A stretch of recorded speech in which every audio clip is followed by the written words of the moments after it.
this morning, the Dow erupted, moving into recovery mode after a few pretty tough days. At one point, the Dow was up nearly 1,500 points today. The markets were green across the board. It was very pretty to look at.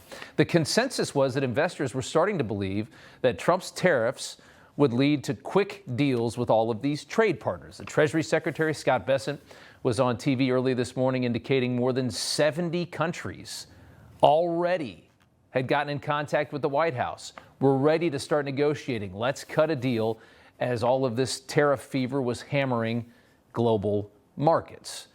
As I said, there was a lot of green in the U.S. markets when they opened today. Here's how it sounded over at CNBC when the markets opened. Okay, yesterday, 24 hours ago, versus today, what's different?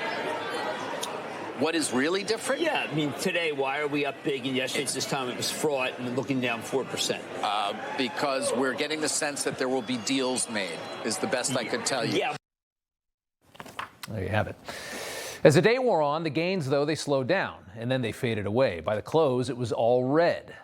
China missed the deadline to end its 34% counter tariff, and in just a matter of hours, in about 5 hours actually, China will begin paying a 104% tariff on all imports. The question is, though, how long can China play hardball? From back in February, right up here, China's economy has slowed substantially.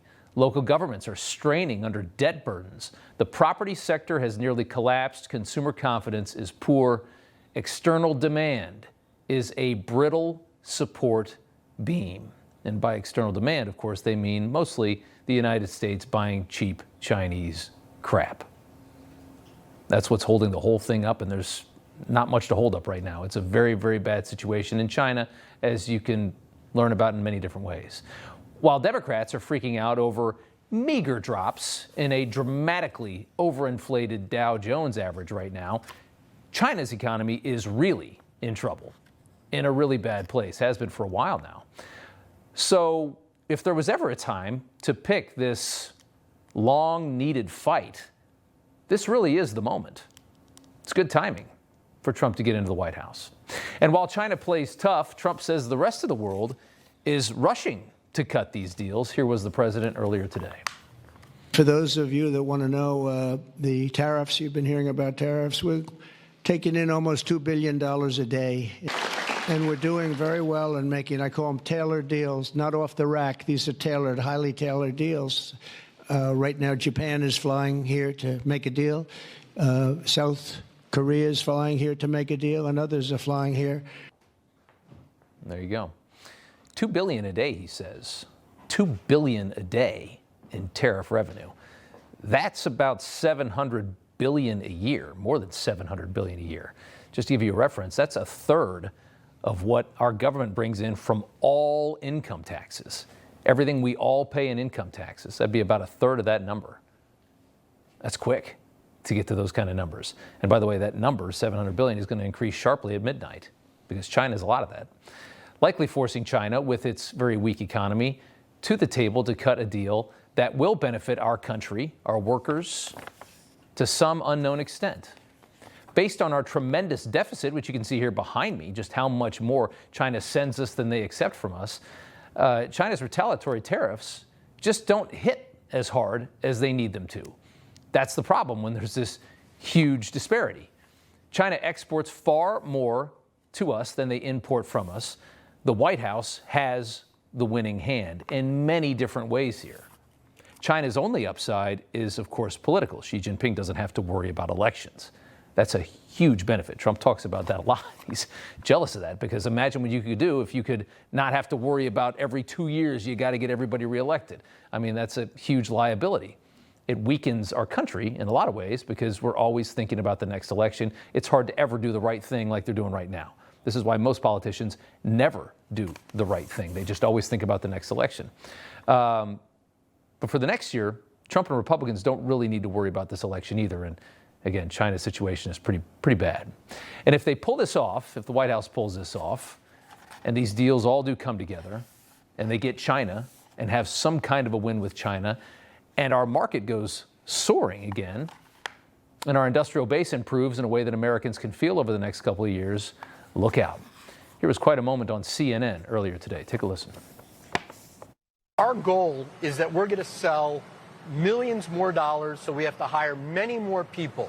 If we do that, we're going to hire them at very good jobs, with very good pay, wonderful benefits with the 401k match. There's going to be an overwhelming surge of hiring in America as things level out, as American factories ramp up and people have to hire talent, buy machines.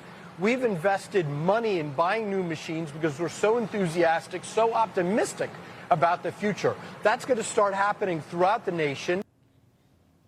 It's something to see that moment and to see, you know, again, a television news personality that makes millions of dollars that never really thinks about any of these things have to digest. Oh yeah, there's a lot of people that want better paying blue collar jobs in this country, and there's a lot of benefit to that. And again, a lot of it's national security. It's a lot of things. It's quite a moment. Here was Trump's top trade representative, Jamieson Greer, who's kind of the architect of a lot of this, in front of the Senate earlier today. Take a listen. We must move away from an economy that's based solely on government spending and the financial sector, and we must become an economy based on producing real goods and services that provide jobs for working class and middle class Americans in their communities. This adjustment may be challenging at times, and in a moment of drastic overdue change, I'm confident, I'm certain that the American people can rise to the challenge as they've done before. So again, it's about helping the workers, the people in this country that have been marginalized for a very long time by both political parties, let's be honest. Both political parties that have been very much focused on the major economic engines, coastal American cities, Wall Street, all of that. This is about everything except that for the first time in a very long time. This is a very needed change, a very needed shift in this country. This is the president doing the right thing by the people that actually put him in the White House. All those Rust Belt voters, those swing states in the Northeast and through the Midwest that used to always vote for Democrats, he's doing right by these people for the first time. But of course, none of this is of any interest to the new Democrat Party today. That kind of rhetoric that you just heard from Jamieson Greer was once their wheelhouse. Chuck Schumer, others won a lot of elections sounding just like Jamieson Greer did today in front of the Senate.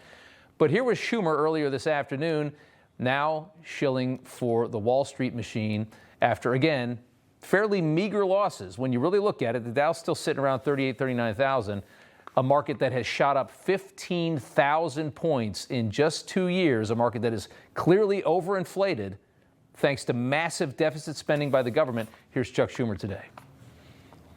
Republicans had the chance to stop this pain for American families, and every single one voted no. We won't be deterred in fighting for Americans. That's why today I'm proud to be joining Senators Wyden, Kaine, Warnock, and others to introduce another resolution that would halt all of Trump's tariffs. You know, everybody's reporting the same stories, the same spin. You turn the channel, it's always the same. But not us. We're different. We report the real news. No spin, just the facts. Turn to us, and you won't turn back. Tune in to Rob Schmitt tonight on Newsmax.